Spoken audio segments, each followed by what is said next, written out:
Thank you for joining me, Glenora Shipura, on NMH at 1, where we highlight the news making waves in Namibia and beyond, ranging from current affairs, community stories, sports, and economic news.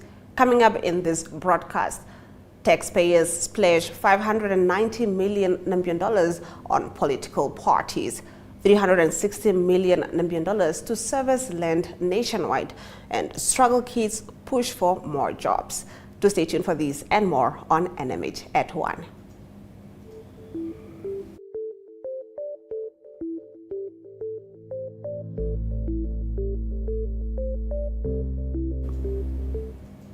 In our midday news update, Telecom Namibia says it's investigating why some of its TN mobile clients who have registered their SIM cards before March the 31st have their numbers suspended.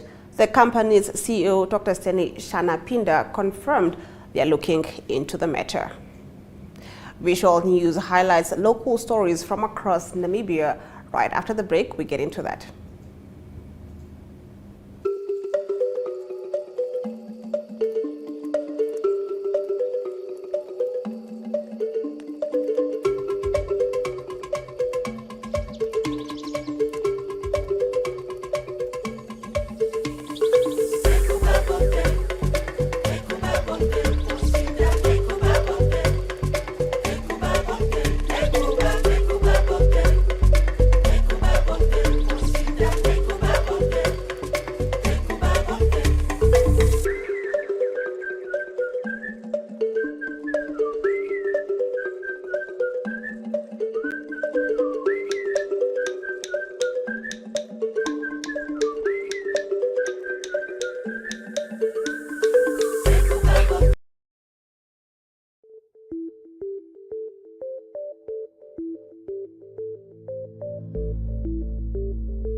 Getting into our visual news, Swakopmund Mayor Dina Namubs highlights the several council achievements at the recent council meeting today. The council also addressed a new change of ownership transfer process.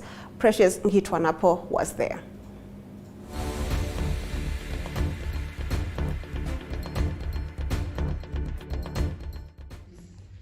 Following the presentations, the community was given the opportunity to express their concerns and challenges. Ladies and gentlemen, I believe that we can establish common ground as a community by collaborating and making decisions that benefit everyone. We all share responsibility for ensuring that the decisions we make represent our community's beliefs, needs, and aspirations. Furthermore, as part of our community engagement, the Office of the Mayor has an open door policy where we allow residents to come and share their concerns and try to connect them to the relevant department to address their issues. During March, we hosted a total of 7 community members. I would like to encourage the community members to make time to visit the municipality to raise their concerns. Our Chief Executive Officer and the General Managers, alongside the staff, are capable and always willing to assist. Ladies and gentlemen, as part of our stakeholder engagement, also, on 18 March 2024, Council had a benchmarking visit from Ganzi district of Botswana. The purpose of the visit was to exchange knowledge and forge possible partnerships as well as strive towards excellent service delivery in our respective cities. As Council, we value ongoing learning and the interchange of ideas and expertise. On the same 18th of March, the Governor, in conjunction with the Swakopmund Municipality, hosted a press conference where we clarified any misunderstandings around the storage of radioactive materials in the town. With regards to crime prevention, Mr. Philippe Laporte donated a total of 6 bicycles towards crime prevention initiative.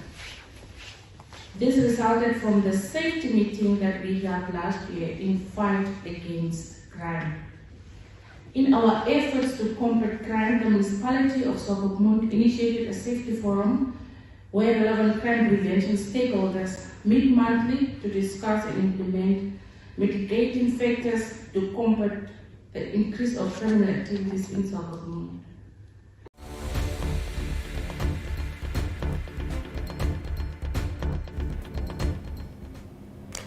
The Ministry of Urban and Rural Development has budgeted $360 million for the mass servicing of urban land nationwide. After the break, we expand on this story in our newspaper review segment. Hello, Namapia. Ons is by die kus en ons is lid. Terwyl by die Easter shot. Okay. Yeah. Okay, so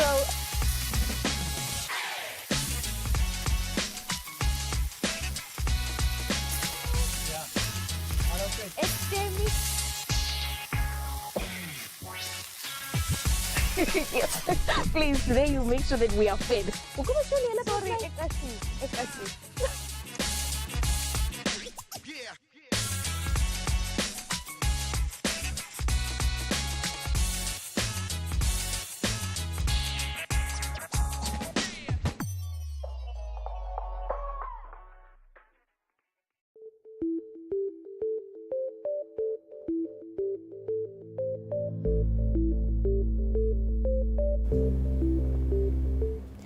It's now time to take a look at Namibia's daily newspapers, starting off with the Namibian Sun's front page, which reports that the Ministry of Urban and Rural Development has budgeted $360 million for the mass servicing of urban land nationwide for the current financial year.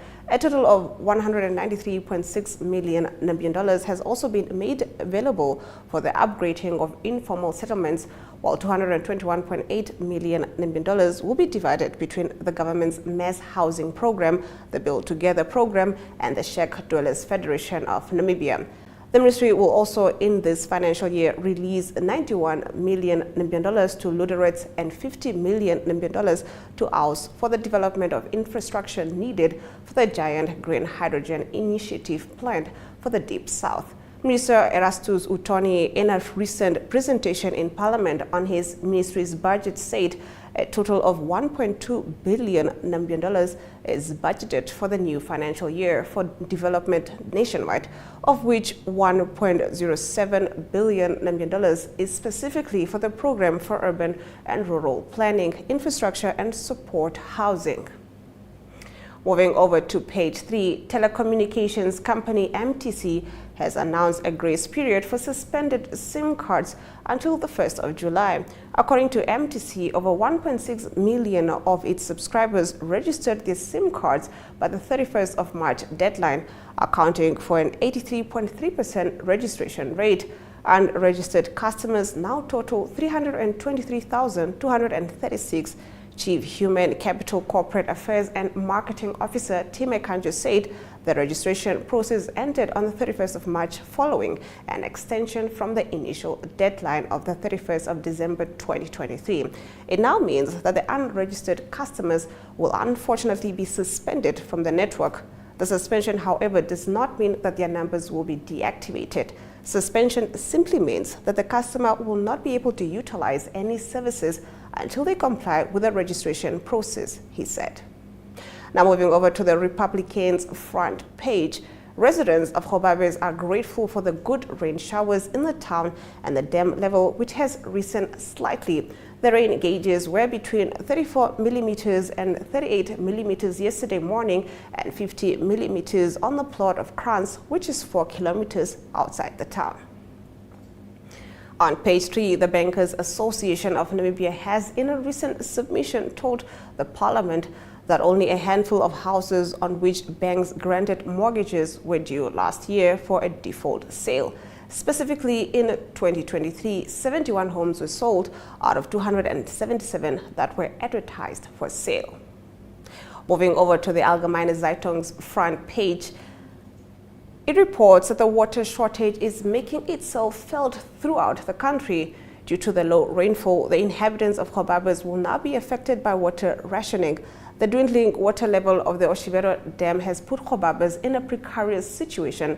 This dam, which is operated by the state water supplier NMH, is the main source of water for the town and the settlement of Omitara in the Omaheke region.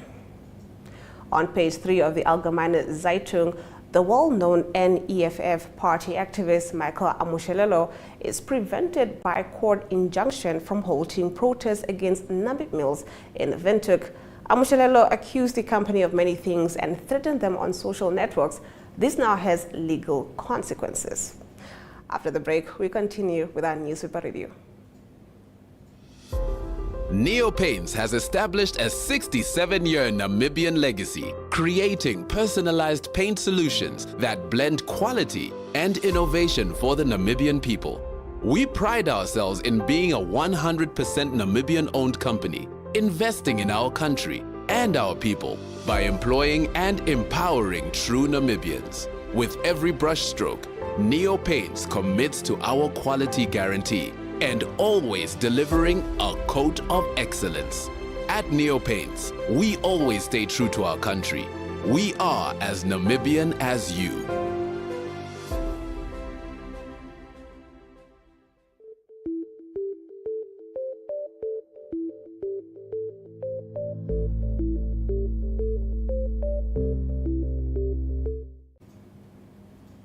We continue with our newspaper review.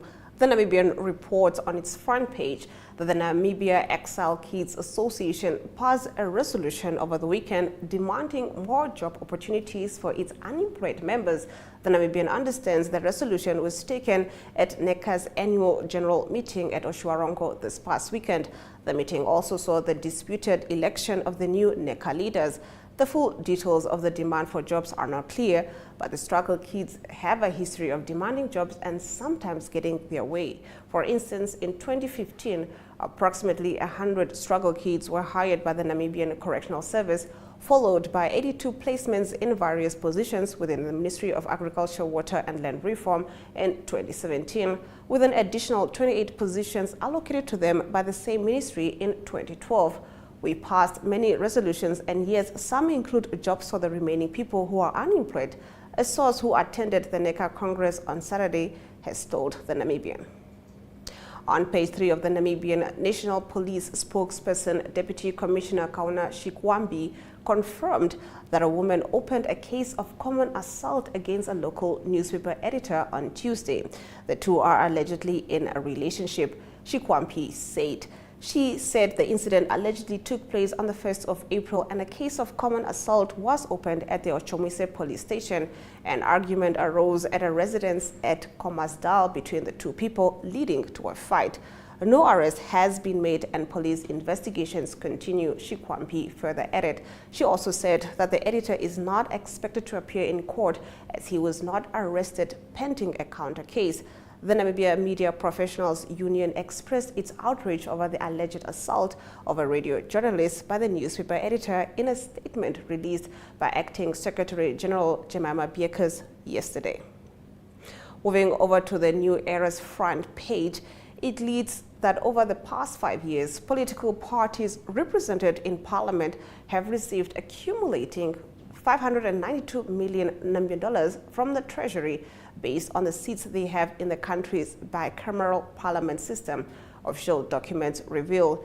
This is despite the fact that without the requisite powers to keep parties in check, there is little to no accountability for how these millions of taxpayer dollars are expended, the Electoral Commission of Namibia has considered.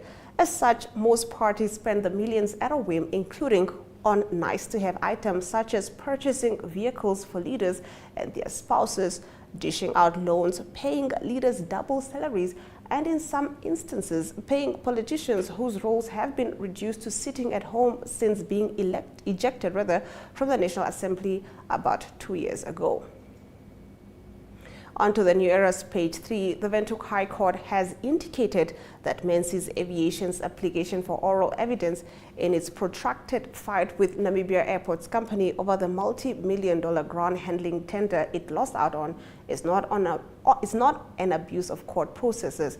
In a judgment delivered by Judge Eileen Rakau, the court said Menzies has raised a significant question that NAC needs to answer: whether the unutilized financial documents of Paragon, which were uploaded on the 1st of May 2022 to the High Court's e-Justice, were the same ones that the company submitted to NAC for tendering purposes, and if so, did Paragon and NAC act in cahoots to upload an altered version after the defect was pointed out by Menzies? Rakau said the issue of uninitiated documents was one of the reasons furnished by NAC on why it disqualified Menzies during the bidding process. It is clear that the referral sought is based on credible evidence, and it is simply not an abuse of process by an unscrupulous litigant, said Rakau. Moving over to Market Watch, it reports that head of Total Energies Namibia, Laurent Rocher, says policymakers should be modest in their estimates of what future revenues could be generated, cautioning that there is no guarantee Namibia will become an oil and gas producing country. Rocher made the remarks during an Institute of Public Policy and Research discussion on the extractive industries in conjunction with the Extractive Industries Transparency Initiative. Estimates provided thus far indicate that Namibia's economy could double because of its oil and gas discoveries. Airing his take, Rocher said it is still early days. Be careful of big figures, it is still early days. The projects are not yet in production, Rocher said. While acknowledging that the discoveries may indicate the presence of hydrocarbons, he emphasized that development would be significantly difficult and take a long time. With Venus and X1, it was proven there are hydrocarbons in the Orange Basin. In Namibia, it's quite complex. It could take several years, and there is no clear timeline, he said. BIPA extends the penalty waiver program by 3 months. An update on this coming up next as we move over to economic news.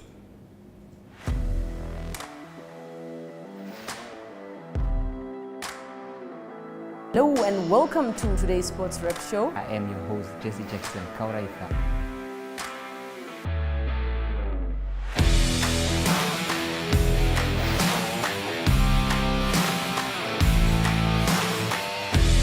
In replay, Namibia, who had won the toss for the first time on this tour.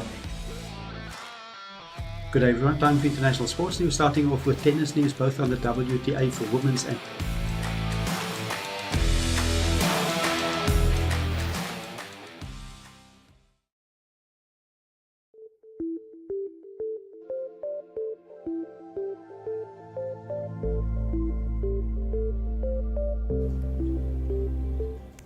Getting into our economic news, the Business and Intellectual Property Authority has extended its annual duty penalty waiver amnesty for an additional 3 months until the 30th of June 2024. The program was launched in November 2023 and is scheduled to conclude on the 31st of March 2024. Last year, BIPA revealed that its records showed non-compliant businesses collectively accumulated a total of approximately $275 million in penalties for the period from 2012 to 2022. This amount, BIPA said, could potentially be waived if all non-compliant registered businesses opt to participate in the program. The waiver program garnered significant interest from businesses across various sectors. However, recognizing the challenges faced by many businesses in participating in the waiver program within the specific time frame, BIPA has decided to extend the program to ensure inclusivity and accessibility for all eligible entities, said BIPA CEO Vivian Kashuongwa. Let's take a look at our financial indicators.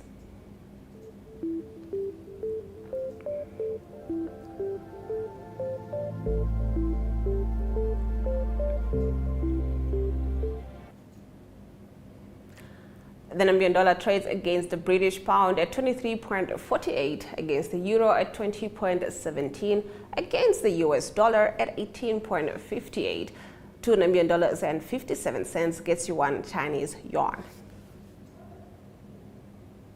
On the Namibia Stock Exchange, Namibian Breweries Limited went up at 0.03%, while First Rent Namibia Limited went down at 0.50%. Leshaga Holdings also went up at 2.50%.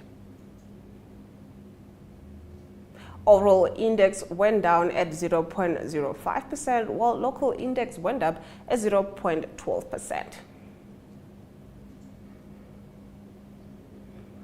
Gold, platinum, and Brent crude oil went down, while copper went up. Brent crude oil trading at 0.45%, going for $89.73 per barrel.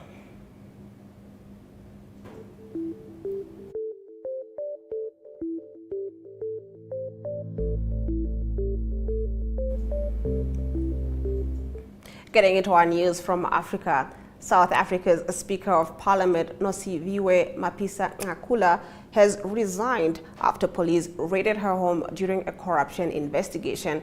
Mapisa-Nqakula is accused of soliciting bribes in return for awarding contracts during her time as defense minister. She has denied the charges and said her resignation was in no way an indication or admission of guilt. She said, given the seriousness of the probe, she could not continue her role. The 67-year-old veteran of the anti-apartheid struggle became speaker in 2021. Before that, she served as defense minister for 7 years. Last week, Mapisa-Nqakula's lawyers filed a request for a court order to prevent her arrest, saying it will infringe on her dignity. On Tuesday, judges rejected her bid on the basis that the matter was not urgent and they could not speculate on an arrest that was yet to happen. Mapisa-Nqakula is accused of making several demands for money amounting to $120,000 from the owner of a company to secure a tender to transport army equipment back to South Africa from elsewhere on the continent. The Business Day newspaper reports. Now, the resignation comes ahead of next month's general election, which some believe could be difficult for the governing African National Congress. Now, after this short break, we'll get into our international news. Hi, Sonia. Hi, Tufani. What are you reading? I'm reading about the Child Care and Protection Act in this pamphlet I got from school. What's that? It is Namibia's main law for the children and the issues affecting them. The Act classifies here that a child is anyone under the age of 18 years. Check out some of the rights meant to protect you. For more information, contact the Children's Advocate. For more information, contact the Children's Advocate Namibia in the Office of the Ombudsman on 061 20 73 111. Send us an SMS on 20401. SMS costs 40 cents. You can also send us a message via our Facebook page. Remember, the services of the Children's Advocate are free of charge.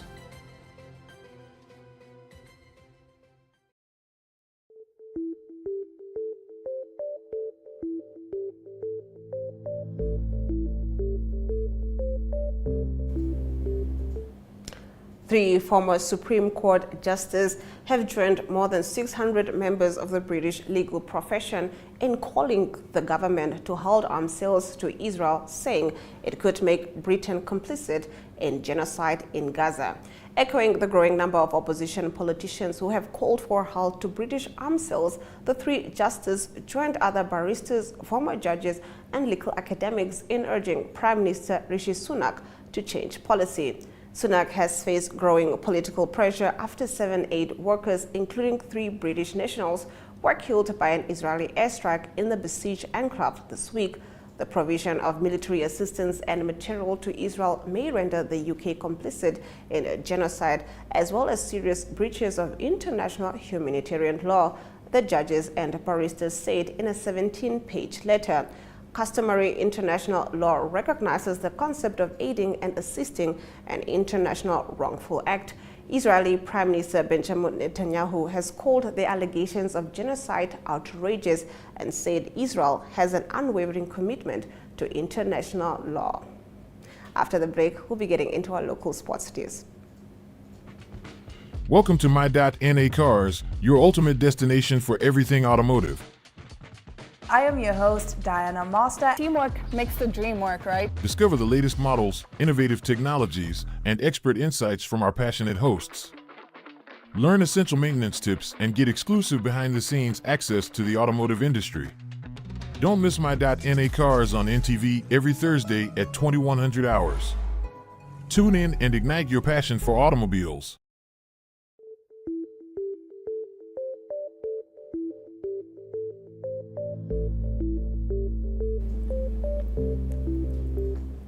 In our local sports news, football clubs in the Debmarine Namibia Premiership will resume matches this coming weekend as the final stretch of the season gets back into serious jockeying for positions. The 2024 All-Africa Water Ski Championships, a biennial competition, was hosted by the Namibia Water Ski Association from the 21st to the 23rd of March. The competition was scheduled to be held at the Von Bach Dam at Okahanja, but due to the drought and extremely low water levels, it was moved and hosted at Lake Grappa near Kakamas in South Africa. An excellent Namibian swimming season reaches its climax this weekend when the Bank Windhoek NASFD took place at the Olympia Municipal Pool in Windhoek. Namibia's top swimmers have recently put their country on the map with some impressive performances at various international events.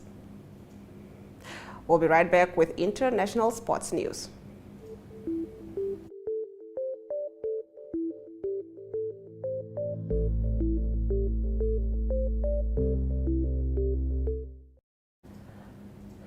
A group of local Olympians, including London 2012 champion hurdler Sally Pearson, have called on the Queensland government to reverse a decision to stage the athletics at the 2032 Brisbane Games in a 49-year-old suburban stadium. The 14 Olympians and Paralympians, who also included swimming champions Liesl Jones, John Seaburn and Grant Hackett, said in a letter that the Queensland Sports and Athletics Centre was not a suitable venue for the Olympics. Triple world champion Max Verstappen will not leave Red Bull next season. His Aston Martin rival Fernando Alonso said on Thursday, dismissing the prospect of his departure being the surprise twist in this year's drivers' market. Double champion Alonso is among several drivers out of contract at the end of the season. Manchester United manager Erik ten Hag said he is realistic enough to know that securing a place in next season's Champions League will be difficult, with the club 11 points out of 4th place and a growing injury list to contend with. After the break, we'll be taking a look at the highlights.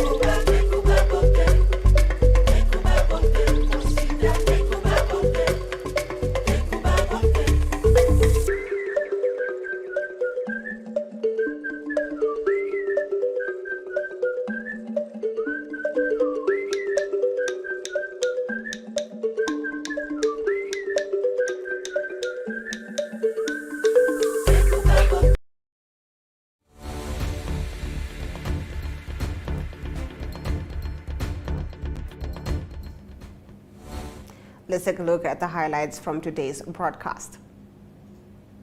South Africa's Speaker of Parliament, Nosiviwe Mapisa-Nqakula, has resigned after police raided her home during a corruption investigation. 3 former Supreme Court justices have joined more than 600 members of the British legal profession in calling for the government to hold arms sales to Israel, saying it could make Britain complicit in genocide in Gaza. Football clubs in Debmarine Namibia Premiership will resume matches this coming weekend as the final stretch of the season gets back into serious jockeying for positions. Those have been your highlights. Remember to tune in every weekday at 1 p.m. to spend your lunch hour with NMH at 1, catching up on the latest news in Namibia and beyond. From me, Glenn Orashipura, until next time.